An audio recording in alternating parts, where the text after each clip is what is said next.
पहला पाठ निर्गमन ग्रंथ अध्याय 14 पद संख्या 5 से 18। जब मिस्र के राजा को यह सूचना मिली कि इस्राएली भाग गए हैं, तो फिरौन और उसके दरबारी अपना मन बदल कर बोल उठे, हम लोग यह क्या कर बैठे? हमने इस्राएलियों को अपने दासों को भाग जाने दिया।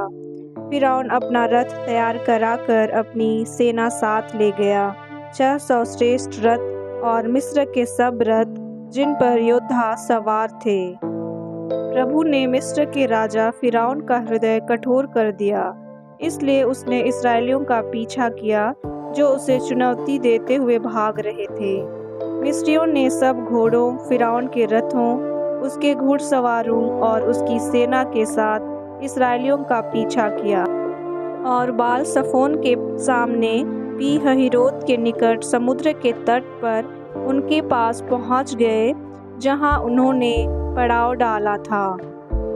फिरौन निकट आया ही था कि इस्राएली ने आंखें उठाकर देखा कि मिस्री हमारा पीछा कर रहे हैं। उन पर आतंक छा गया और वे चिल्लाकर प्रभु की दुहाई देने लगे। उन्होंने मूसा से कहा, क्या मिस्र में हमको कब्रें नहीं मिल सकती थी, जो आप हमको मरुभूमि में मरने के लिए यहाँ ले आए हैं? हमको मिस्र में से निकालकर आपने हमारा कौन सा उपकार किया? क्या हमने मिस्र में रहते समय आपसे नहीं कहा था कि हमें मिस्रियों की सेवा करते रहने दीजिए? मरुभूमि में मरने की अपेक्षा मिस्रियों की सेवा करना कहीं अधिक अच्छा है। मूसा ने लोगों से कहा, डरो मत, धीर बने रहो और यह देखो कि किस प्रकार प्रभु आज तुम लोगों की रक्षा करेगा। जिन मिस्रियों को तुम आज देख रहे हो, तुम उन्हें फिर कभी नहीं देखोगे। प्रभु ही तुम्हारी ओर से युद्ध करेगा और तुम लोगों को कुछ भी नहीं करना पड़ेगा।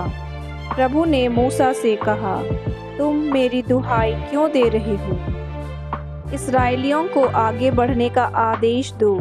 तुम अपना डंडा उठाकर अपना हाथ सागर के ऊपर बढ़ाओ और उसे 2 भागों में बांट दो, जिससे इस्राएली सूखे पांव समुद्र की तह पर चल सके। मैं मिस्रियों का हृदय कठोर बनाऊंगा और वे इस्राएलियों का पीछा करेंगे। तब मैं फिरौन, उसकी सेना, उसके रथ और घुड़सवार सबको हराकर अपना सामर्थ्य प्रदर्शित करूंगा। और जब मैं फिरौन, उसकी सेना, उसके रथ और उसके घुड़सवार सबको हराकर अपना सामर्थ्य प्रदर्शित कर चुका होऊंगा, तब मिस्री जान जाएंगे कि मैं प्रभु हूँ। प्रभु की वाणी। सुसमाचार। संत मत्ती के अनुसार आज का पवित्र सुसमाचार अध्याय 12 पद संख्या 38 से 42 तक। कुछ शास्त्री और फरीसी यीशु से बोले, गुरु, हम आपके द्वारा प्रस्तुत कोई चिन्ह देखना चाहते हैं। यीशु ने उन्हें उत्तर दिया, यह दुष्ट और विधर्मी पीढ़ी एक चिन्ह मांगती है, परंतु नबी योनस के चिन्ह को छोड़कर इसे और कोई चिन्ह नहीं दिया जाएगा।